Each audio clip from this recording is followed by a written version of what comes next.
Good morning students, welcome again. मैं मनोज चोटिया। हम लोग पढ़ रहे थे अपनी दूसरी इकाई आनुवांशिकी एवं विकास, और इसके अंतर्गत अपन पहला चैप्टर पढ़ रहे थे वंशागति और विविधता के सिद्धांत। वंशागति और विविधता के सिद्धांत के अंतर्गत अपन ने अभी तक मेंडल के बारे में पढ़ा, मटर के प्लांट के बारे में पढ़ा, एकल संकर संकरण पढ़ा और मेंडल के द्वारा दिए गए दो नियम पढ़े। कौन कौन से? प्रभाविता का नियम और पृथक्करण का नियम। इसके बाद में अपन ने मेंडल के नियम के विचलन पढ़े थे। मेंडल के नियम के विचलन में पहला अपन ने पढ़ा था अपूर्ण प्रभाविता और दूसरा अपन ने पढ़ा था सह प्रभाविता। अब देखिए, जो सह प्रभाविता का अपन ने उदाहरण लिया था, मनुष्य के अंदर एबीओ रक्त समूह की वंशागति। एबीओ रक्त समूह की वंशागति जो है वो सह प्रभाविता के साथ साथ बहु प्रभाविता का भी उदाहरण है। जैसा कि कल अपन ने देखा था, एक बार पुनः आप लोग देख लीजिए।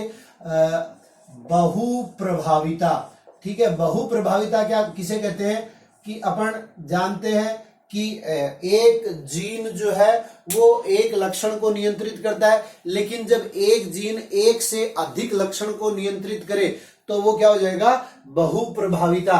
तो अलग अलग प्रदर्शन उस जीन के विभिन्न रूप कर रहे हैं। तो एक छोटा सा उदाहरण था अपना कि अगर पिता का रक्त समूह है विषम युग्मजी ए है, पिता का रक्त समूह क्या है?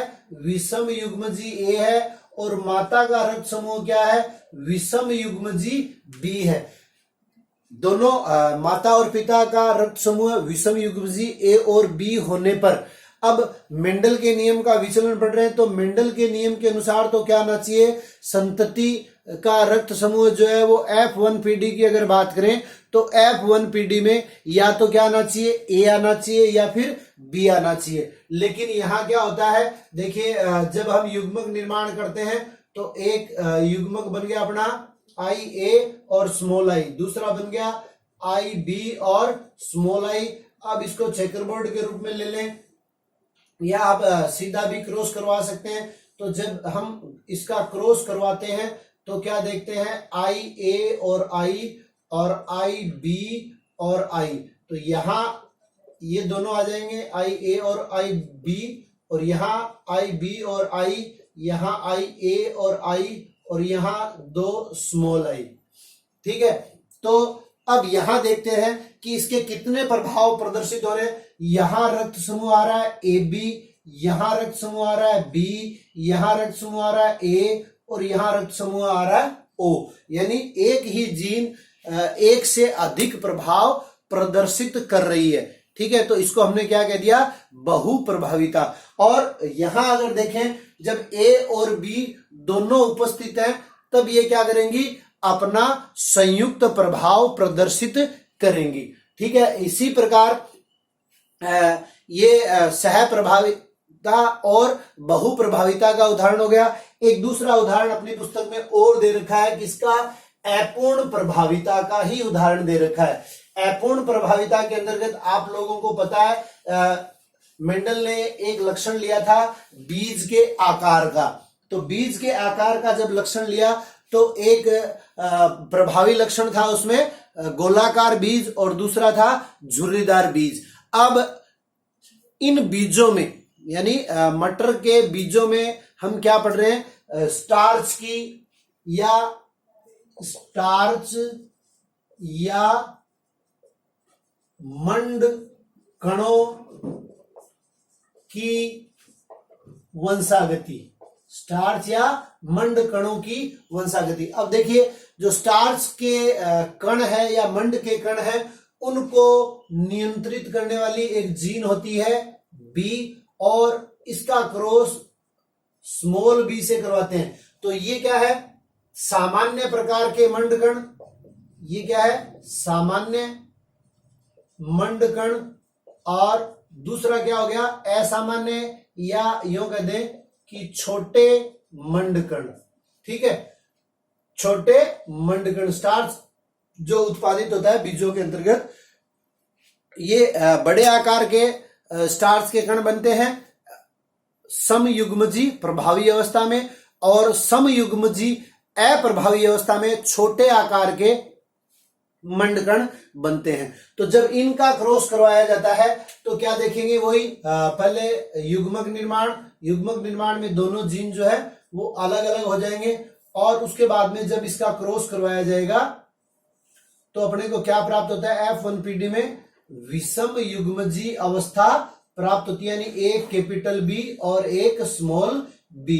तो यहां मेंडल के नियम के अनुसार क्या आना चाहिए, अब आप चाहे क्रॉस में ये विधि ले लीजिए या फिर चेकर बोर्ड का निर्माण कर लीजिए, कोई सी भी विधि चलेगी। तो चेकर बोर्ड का निर्माण कर लेंगे तब भी क्या है, ये अपने पास दोनों कैपिटल बी आ गए, ये दोनों स्मॉल बी, ये इस दिशा में चले जाएंगे और ये नीचे की तरफ चले जाएंगे। ठीक है, तो अपने को आप लोगों को मैंने बताया हुआ है कि F1PD का जो अनुपात है, चाहे वो लक्षण प्ररूप अनुपात हो या जीन प्ररूप अनुपात हो, हमेशा 1:0 आएगा। देखिए जीनी संगठन देखें तो चारों के अंतर्गत क्या है, एक कैपिटल बी और एक स्मॉल बी है। जीनी संगठन में एक कैपिटल बी और एक स्मॉल बी है। अब लक्षण प्ररूप देखें इसका, तो यहां क्या प्राप्त होता है, देखिए मेंडल के नियम के अनुसार तो क्या आना चाहिए था, यहां सारे के सारे सामान्य मंडकण आने चाहिए थे या छोटे मंडकण आने चाहिए थे, क्योंकि कौन सा प्रभावी है ये मेंडल को भी ज्ञात नहीं था, अपने को भी ज्ञात नहीं। क्रॉस करवाने पर जो स्थिति प्रदर्शित होती है F1PD में, उसी को प्रभावी कहा था। तो यहां ये जो F1PD प्राप्त हुई है, F1PD के अंतर्गत क्या प्राप्त होता है अपने को, F1PD में मझले आकार के मंडकण प्राप्त होते हैं, मझले आकार के मंडकण प्राप्त होते हैं। तो ये भी क्या हो गया, अपना एक अप्रभाविता का उदाहरण हो गया। मटर के पौधे में जो बीज है वो बीज क्या करते हैं, मंड का संश्लेषण करते हैं, स्टार्च का संश्लेषण करते हैं, और इसके लिए जो उत्तरदायी जीन है उस जीन को हम बी कहते हैं। और समयुग्मजीय प्रभावी जीन में जब दोनों बी कैपिटल होंगे, यानी अब इसी का हम क्या करें, इसी का जब हम क्रॉस करवाते हैं तो आप लोगों को पता है, मैंने कल भी बताया था, अपूर्ण प्रभाविता के अंतर्गत क्या होगा, जीन प्ररूप और लक्षण प्ररूप जो है वो समान प्रकार के प्राप्त होंगे। तो इसको अपन चेकर बोर्ड के द्वारा यूं समझ सकते हैं, पहले इनके युग्मक बनेंगे, तो युग्मक में क्या होगा, एक कैपिटल बी और एक स्मॉल बी, एक कैपिटल बी और एक स्मॉल बी।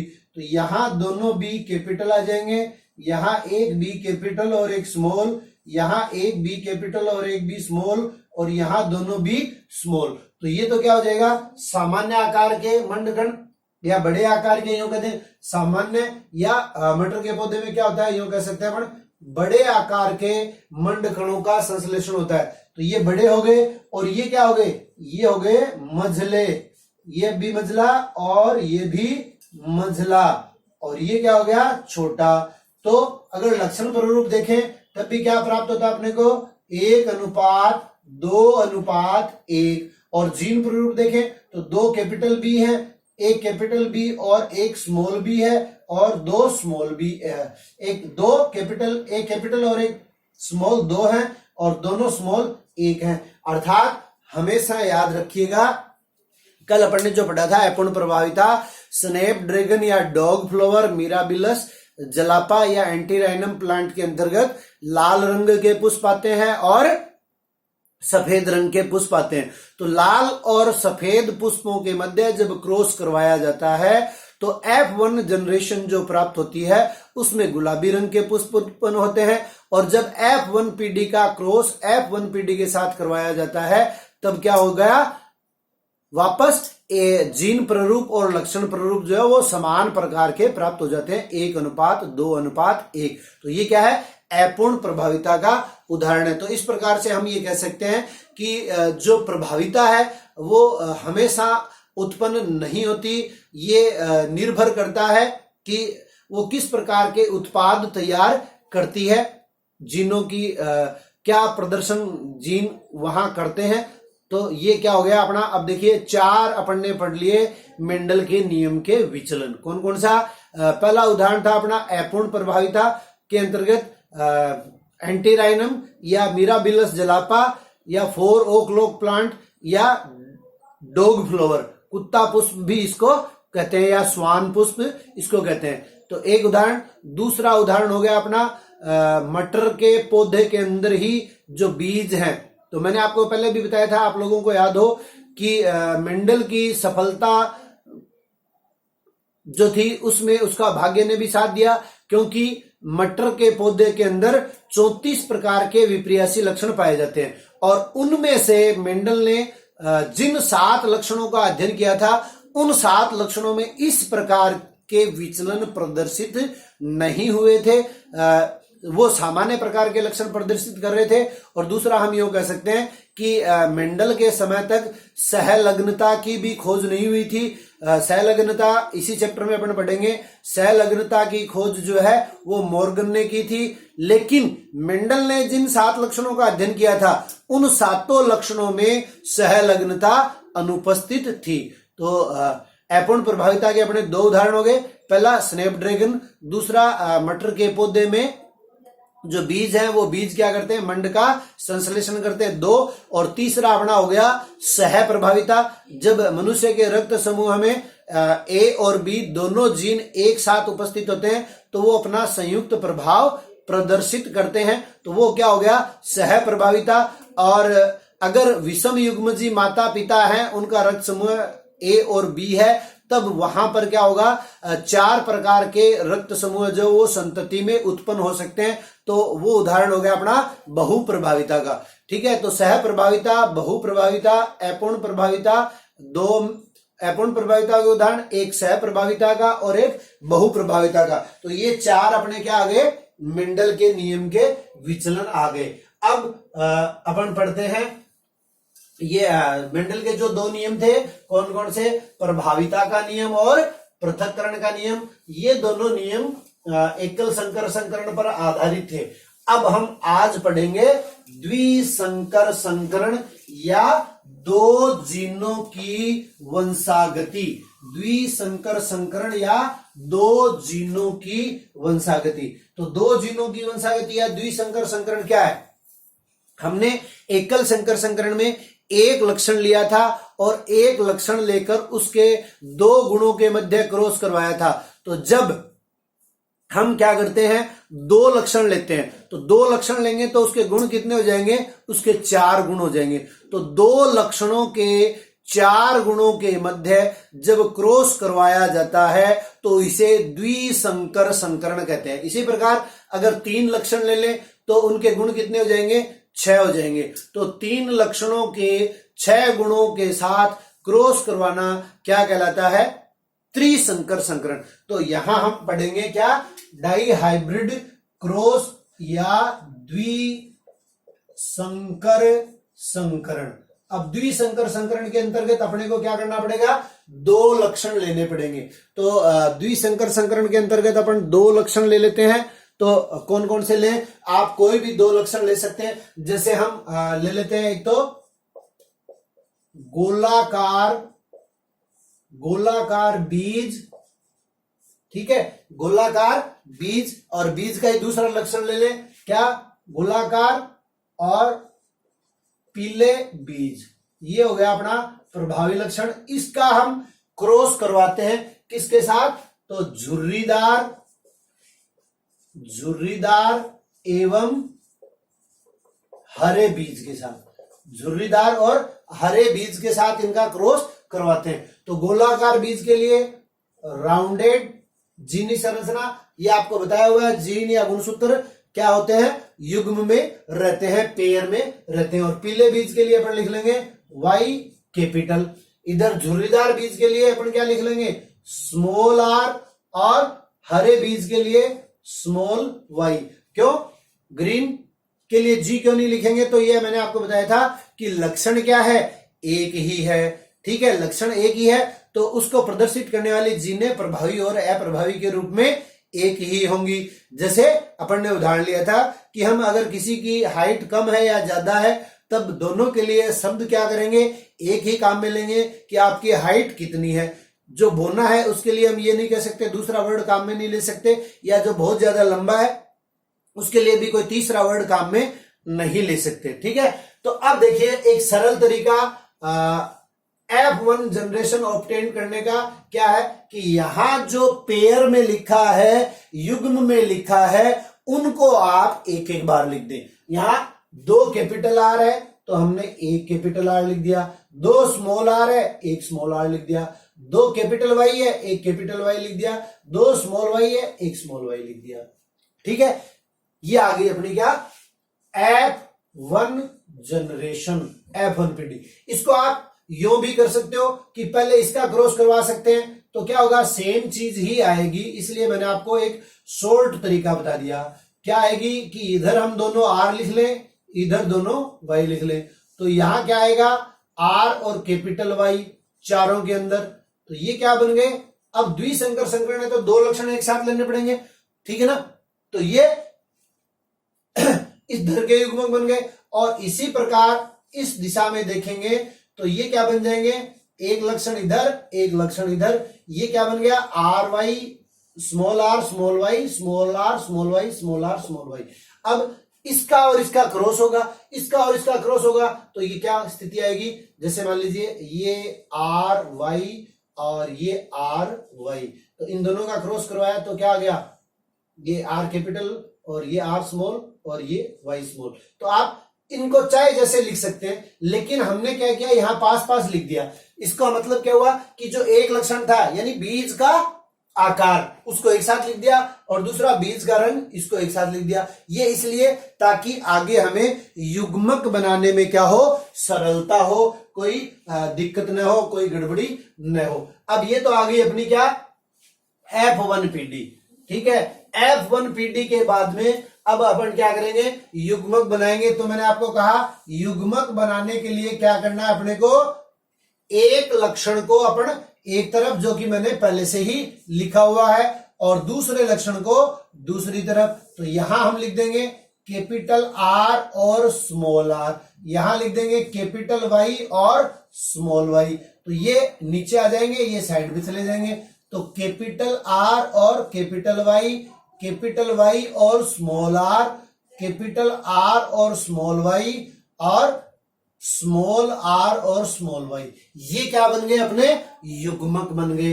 अब इन युग्मकों का क्रॉस, तो F2PD के लिए क्या बताया था आपको, वही बात जो अपन ने एकल संकर संकरण में पढ़ी थी कि F2PD के लिए क्या करेंगे।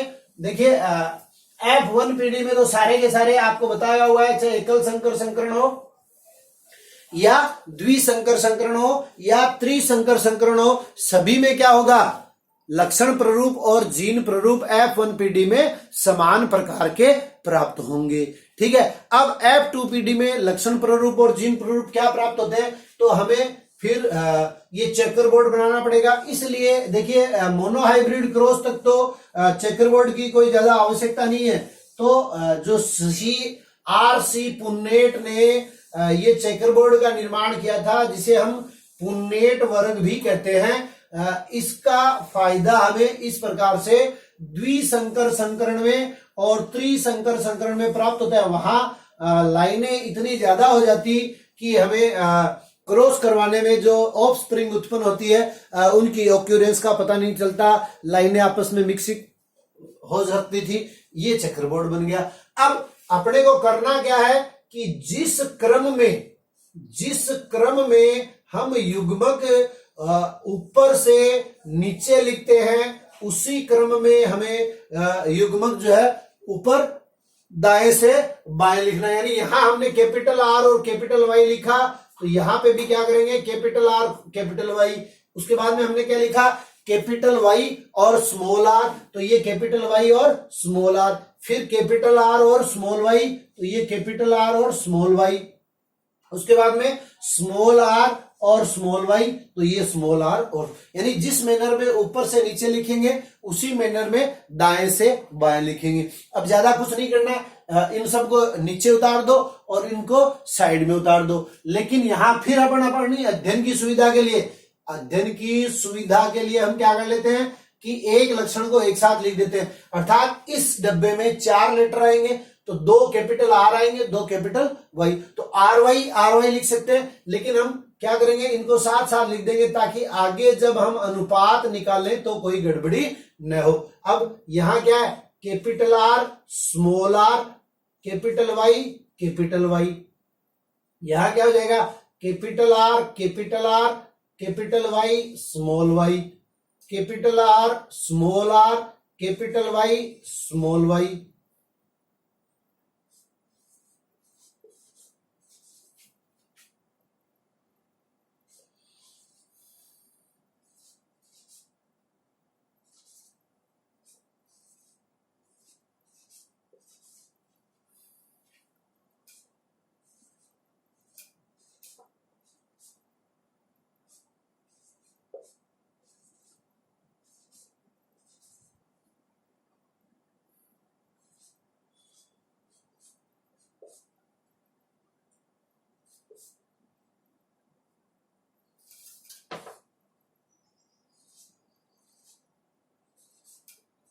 ये आप अपने आप कर सकते हैं, मैं इनको सीधा लिख रहा हूं इसलिए शांत हूं।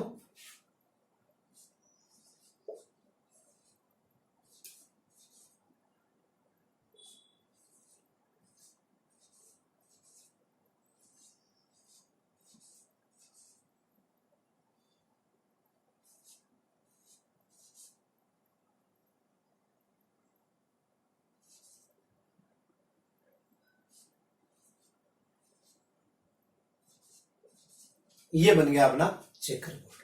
अब देखिए यहां अपने को क्या प्राप्त हुआ था, F1 जनरेशन में ये प्राप्त हुआ था। ठीक है, F1 जनरेशन में अपने को क्या प्राप्त हुआ था, ये स्थिति। इसको एक बार मैं पुनः लिख देता हूं। ये युग्मक अपन ने इधर लिख लिए हैं, तो इसको अपन मिटा देते हैं। ठीक है, अब देखिए सबसे पहले हम लेके चले थे 2 कैपिटल आर और 2 कैपिटल वाई। इसका क्रॉस हमने करवाया था 2 स्मॉल आर और 2 स्मॉल वाई से। अपने को क्या प्राप्त हुआ, 1 capital R, 1 small r, 1 capital Y, 1 small y. ये F1PD। ठीक है, अब इस F1PD में आप देखिए क्या होता है। यहां हमने क्या लिया था, गोल व पीले बीज, और यहां क्या था, झुर्रीदार व हरे बीज। ठीक है, यहां F1PD में अपने को क्या प्राप्त हुआ, F1PD में सारे के सारे अपने को गोल व पीले प्राप्त हुए, यानी यहां प्रभाविता का नियम लग रहा है।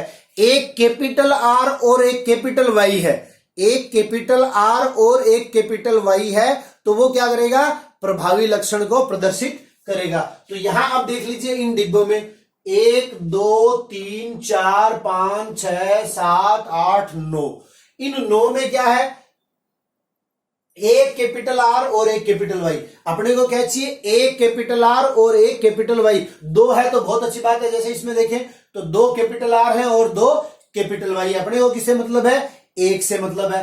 तो वो क्या हो जाएंगे, गोल व पीले। गोल व पीले कितने हैं, 9 है। 1 2 3 4 5 6 7 8 9। अब बाकी वर्गों में देख लीजिए, यहां y कैपिटल है लेकिन r कैपिटल नहीं है, y कैपिटल है लेकिन r कैपिटल नहीं है, r कैपिटल है लेकिन y कैपिटल नहीं है, r कैपिटल है लेकिन y कैपिटल नहीं है। तो गोल व पीले कितने, 9। अब दूसरा देखिए, यहां ये क्या है, पीला तो है लेकिन झुर्रीदार। तो देखिए झुर्रीदार व पीले, झुर्रीदार व पीले कितने, तो ये देखिए 1 2, 1 वाई कैपिटल है, इसका मतलब क्या हो गया, पीला हो गया, और 1 ये। ठीक है, तो कितने हो गए, 3। उसके बाद में देखिए इसको, ये क्या है, गोल है लेकिन कैसा है, वाई दोनों स्मॉल है, हरा। तो क्या लिख देंगे, गोल व हरे कितने, 1 2 और 3। ठीक है, ये भी क्या आ गया, 3। फिर ये वर्ग देखिए, ये क्या है, जो ये लेके चले थे, झुर्रीदार और हरा। झुर्रीदार व हरे कितने हैं, 1 है। अब काउंट कर लीजिए, 9 और 1 10, 3 13 और 3 16, ये 16 वर्ग। ये क्या प्राप्त हो गया अपने को, ये प्राप्त हो गया लक्षण प्ररूप, यानी बाहर से जो लक्षण दिखाई दे रहे हैं, बीजों का रंग बाहर से कैसा दिखाई दे रहा है, हरा दिखाई दे रहा है या पीला दिखाई दे रहा है, और बीज किस प्रकार के दिखाई दे रहे हैं, गोल दिखाई दे रहे हैं या झुर्रीदार दिखाई दे रहे हैं। ठीक है, ये हो गया लक्षण प्ररूप। इसको आप याद भी कर सकते हैं कि द्विसंकर संकरण में या डाई हाइब्रिड क्रॉस में F2PD का जीन प्ररूप और लक्षण प्ररूप अनुपात बताइए। तो जीन प्ररूप आपको याद करने की जरूरत नहीं है, वो अभी अपन निकालेंगे। लक्षण प्ररूप जो है वो आप याद कर सकते हो 9:3:3:1, 9:3:3:1। अब देखिए इसका जीन प्ररूप। तो जीन प्ररूप क्या होता है, आपको बताया हुआ है कि जीवों का जो आनुवांशिक संगठन है, जीवों का आनुवांशिक संगठन या उसके आंतरिक संरचना किस प्रकार की है, उसको हम क्या कहेंगे, जीन प्ररूप। तो देखिए दोनों कैपिटल आर, दोनों कैपिटल आर, दोनों कैपिटल वाई कितने वर्गों में है, सिर्फ एक में ही दिखाई दे रहे मेरे को। आप भी गौर से देख लीजिएगा एक एक वर्ग को, और आप एक क्रॉस कर भी लीजिएगा। मैं आपको एक उदाहरण और लिखवा दूंगा, उसमें आप अपने आप क्रॉस करवा के देखेंगे तो आपकी प्रैक्टिस हो जाएगी। इसके ऊपर अगर प्रश्न आता है तो 4 नंबर का प्रश्न आता है, और ये कोई मुश्किल भी नहीं है, बहुत इजी सा है। अगर आप 1-2 बार प्रैक्टिस करेंगे तो आसानी से इसको सीख जाएंगे। और इसमें ज्यादा थ्योरेटिकल डिस्क्रिप्शन भी आपको नहीं देना पड़ेगा, वर्णन नहीं करना पड़ेगा, केवल अनुपात निकालने होंगे और द्विसंकर संकरण की परिभाषा लिखनी होगी। अब देखिए जीन प्ररूप, तो एक एक वर्ग को हम क्रॉस करते जाएंगे ताकि उसको दोबारा न गिने। तो दोनों कैपिटल आर और दोनों कैपिटल वाई कितने में, एक में। फिर एक कैपिटल आर, एक स्मॉल आर, 2 कैपिटल वाई, ये कितने में है, एक और एक, ये देख लीजिए 2। तो क्या हो गया, एक कैपिटल आर, एक स्मॉल आर, 2 कैपिटल वाई कितने में है, 2 में। फिर दोनों आर कैपिटल और एक वाई कैपिटल और एक वाई स्मॉल कितने में है, एक ये और एक ये, देख लीजिए 2। दोनों आर कैपिटल, एक वाई कैपिटल, एक वाई स्मॉल कितने में है, 2 में। उसके बाद में क्या है, चौथा वर्ग अपना, एक आर कैपिटल, एक आर स्मॉल, एक वाई कैपिटल, एक वाई स्मॉल। ठीक है, तो ये देखिए 1, 2, 3 और 4, तो ये कितने हो गए, 4। अब इसको हम पहले क्रॉस लगा चुके हैं इसलिए इसको देखने की जरूरत नहीं है। फिर इस पे आ जाए, दोनों आर स्मॉल है, दोनों वाई कैपिटल है, कितने हैं, एक ही है। और कहीं दिखाई दे रहे, नहीं दे रहे, इसको ये पहले ही काउंट हो गया, इसको छोड़ दो। फिर क्या है, दोनों आर स्मॉल है, एक वाई कैपिटल है, एक वाई स्मॉल है, कितने हैं, एक ये रहा और एक ये रहा, तो ये कितने हो गए, 2। फिर इनको छोड़ दो, सीधा इस पे आ जाओ। ये क्या है, दोनों आर कैपिटल है, दोनों वाई स्मॉल है। तो दोनों आर कैपिटल और दोनों वाई स्मॉल कितने में, एक में ही है, एक लिख दिया। दोनों आर कैपिटल, दोनों वाई स्मॉल, अब इनको तो देखना नहीं है, ये इतने ही रहे तो इसको भी काट दो। फिर एक आर कैपिटल, एक आर स्मॉल, 2 वाई स्मॉल, कितने, एक ये रहा और एक ये रहा, तो इसको भी काट दो। ये हो गए अपने 2, और लास्ट में क्या बच गया, दोनों आर स्मॉल, दोनों वाई स्मॉल, कितने, 1। तो ये आ गया अपना जीन प्ररूप। क्या हुआ, 1:2:4:1:1:2:1:1:2:1, 122, 412, 121, यूं भी कह सकते हैं अपन। ठीक है, काउंट करेंगे, 2 और 1 3 और 1 4 5 6 7 और 4 11 और 2 13 और 2 15 और 1 16। ये आ गया अपना द्विसंकर संकरण का जीन प्ररूप अनुपात। अब जो अपना तीसरा नियम है आनुवांशिकता का, स्वतंत्र अपव्यूहन का नियम, उसमें भी पूरा का पूरा यही डिटेल देनी है। तो द्विसंकर संकरण आ जाए और स्वतंत्र अपव्यूहन का नियम आ जाए तो दोनों समान है, ये ध्यान में रखना है। स्वतंत्र अपव्यूहन के नियम की चर्चा हम कल करेंगे, दोबारा से ये डिस्क्रिप्शन में नहीं करूंगा, इसलिए इसको आप अपने आप प्रिपेयर करेंगे।